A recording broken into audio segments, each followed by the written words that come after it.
जय श्री कृष्णा। मोक्षदा एकादशी जो कि मार्गशीर्ष महीने के शुक्ल पक्ष की एकादशी है, आइए जानते हैं संपूर्ण श्रेष्ठ जानकारी। इस दिन आपको क्या करना है क्या नहीं। इस दिन भद्राकाल और पंचक का भी समय है, तो किन बातों का आपको ध्यान रखना है, ध्यान से सुने और अंत तक बने रहें।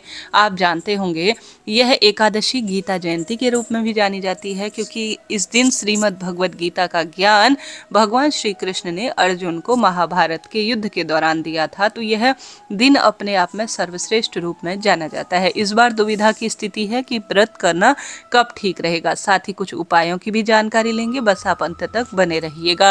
एकादशी व्रत व्रतों की जननी रूप में जाना जाता है। एकादशी व्रत करने से धर्म अर्थ काम मोक्ष की प्राप्ति होती है। नाम से ही स्पष्ट है, मोक्षदा एकादशी अद्भुत स्वरूप में पितरों को सुख देती है आपके द्वारा किए गए कर्मों से, साथ के साथ हम सभी का तो उद्धार होता ही है।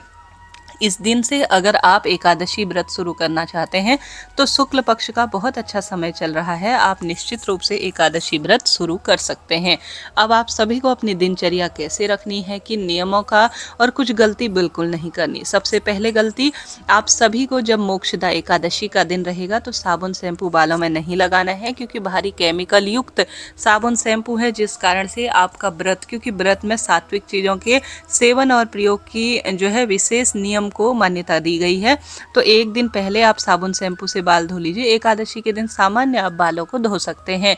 अब एकादशी तिथि भले ही व्रत करें या ना करें, परंतु प्याज लहसुन तामसिक चीज़ों का बिल्कुल भी सेवन ना करें, जैसे कि बैगन, मसूर की दाल, उड़द, इन चीज़ों का जो है जब एकादशी व्रत हो या ना हो, परंतु सेवन नहीं करना है। चावल भी एकादशी के दिन नहीं खाने हैं, इस बात का ध्यान रखें। व्रती तो ध्यान रखे ही, साथ ही अन्य लोग भी इन चीज़ों को विशेष नियम के रूप में ले, नहीं तो जो हमारे नवग्रह हैं वह खराब होते हैं और शारीरिक मानसिक रूप से हम तंग होते हैं।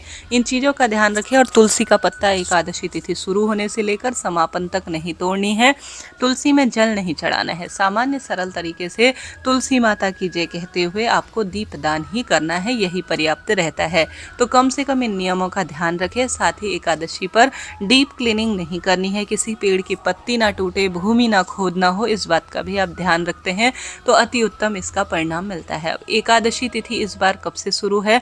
मोक्षदा एकादशी 1 दिसंबर 2025 सोमवार को विशेष तौर पर यह व्रत के रूप में की जाएगी। ठीक है, सोमवार का दिन शिव जो है महादेव का है और श्री नारायण की एकादशी है, तो हरिहर एकादशी के रूप में मोक्षदा एकादशी का दिन जाना जाएगा। तो यह दिन सर्वश्रेष्ठ रूप में है और गीता जयंती के रूप में भी यही दिन है, जो कि अपने आप में दुर्लभ और श्रेष्ठ रूप में हमें प्राप्त हो रहा है। तो सोमवार का पढ़ना और एकादशी का पढ़ना एक ही दिन बहुत श्रेष्ठ और अद्भुत रूप में है, तो इस दिन का लाभ उठाएं। एकादशी व्रत शुरू करना चाहते हैं तो कर सकते हैं, नियमों का ध्यान तो रखना ही है। तो 1 दिसंबर 2025 को आपको व्रत करना है। अब तिथि 30 नवंबर रात्रि 9:29 से शुरू होगी और तिथि का समापन 1 दिसंबर शाम 7:01 के आसपास होगा। तो आप तिथि का विशेष ध्यान रखें। एकादशी पर जो मैंने नियम बताए कम से कम उनका पालन तो कर लीजिएगा। अब 1 तारीख को व्रत करना है, तो 2 तारीख को मंगलवार के दिन हमें अपने व्रत को खोलना होगा। 2 तारीख को मंगलवार है, आप जानते होंगे। इसी दिन हमें अपना व्रत पारण करना होगा। व्रत खोलने का शुभ समय सुबह 7:08 से 10:33 के आसपास है। यही पंचांग में लिखा गया है एकादशी व्रत करने के और व्रत पारण के नियम के हिसाब से, क्योंकि हरिवासर समापन हो चुका होगा और सबसे श्रेष्ठ समय यही है जब हम अपने व्रत को खोलेंगे। ठीक है जी।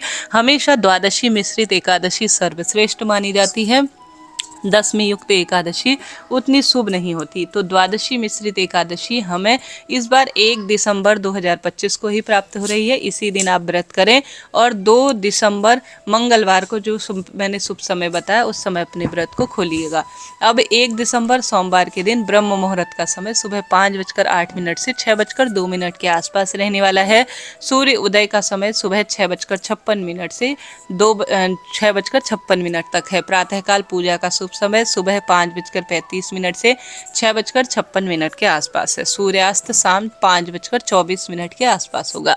संध्या काल का पूजा का समय 5:24 से 6:45 के आसपास है।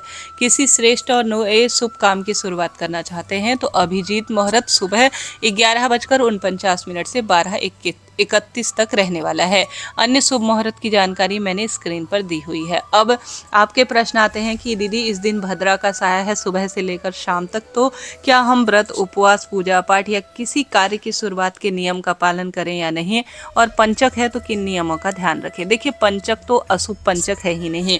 बुधवार और गुरुवार से शुरू होने वाले पंचक अशुभ नहीं माने जाते, तो यह पंचक अशुभ नहीं है। इनमें सब शुभ काम किए जा सकते हैं, कोई दिक्कत की बात नहीं। भद्रा की बात करें तो भद्रा में पूजा पाठ, उपवास, मंत्र जाप इत्यादि करने में कोई दोष नहीं है। सारे जो काम है पूजा पाठ से संबंधित जो पहले से चलते आ रहे हैं उनको निश्चित रूप से किया जा सकता है। तो इस तरह से आपको कार्य करना है। अब बढ़ते हैं उपाय इत्यादि की तरफ। सबसे पहले आपको जल्दी उठना है, सोमवार का दिन है, लाल या पीले रंग के कपड़े चुनें, सूर्य भगवान को जल चढ़ाएं और शिवलिंग पर मनोकामना पूर्ति के लिए आप या तो आर्यमा, पितरों के देवता आर्यमा का नाम लेकर, या सोमक पितृ की जय, सोमक पितृ की जय, सोमक पितृ की जय, या स्वधा स्वधा स्वधा कहते हुए गंगाजल और काला तिल जरूर चढ़ाएं। गंगाजल और काला तिल चढ़ाने से और इन विशेष देवताओं का नाम लेने से पितृदोष मिटता है एकादशी के दिन। इस कार्य को जरूर करें। साथ के साथ बेलपत्र जो वृक्ष है उसका पूजन करें। तुलसी माता का तो सिर्फ दीपदान किया जाएगा, इस नियम का भी ध्यान रखें। शिव मंदिर में बैठकर गायत्री मंत्र का जाप करना या श्री शिवाय नमस्तुभ्यम मंत्र का जाप करना शुभ होगा।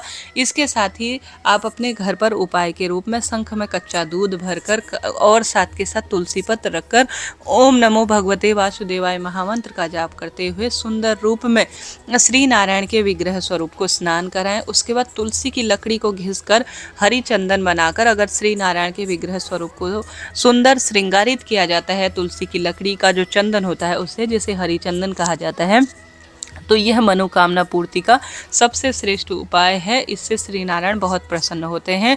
अपने मस्तक पर तुलसी की मिट्टी जरूर लगाएं और उपाय के रूप में एक कार्य यह कर सकते हैं जिससे कि घर की शुद्धि हो और जीवन सद्गुणों से भर जाए। तो उसके लिए आपको तुलसी की लकड़ी को कलावा कच्चे सूत में लपेटकर घी का दीपक अपने घर के मंदिर में जरूर लगाना है। इस कार्य का ध्यान रखें और दीपदान करें, नाम जाप करें, विधि विधान से पूजन करें। रात्रि जागरण संभव हो तो वह करें, नहीं हो पाता है तो भगवान के समकक्ष ही आप सो जाएं। और जो मैंने शुभ समय आपको बताया उस समय अपने व्रत को आप खोल लीजिएगा। पारण से पहले एक समय का भोजन पंडित ब्राह्मण जी को दान जरूर दीजिएगा। गौ माता की रोटी आप निकालें, दान पुण्य करें, निश्चित रूप से आपका एकादशी व्रत सफल होगा। इस तरह से यह जानकारी थी। वीडियो उचित उपयोगी रहते हैं तो राधे राधे जरूर लिखें।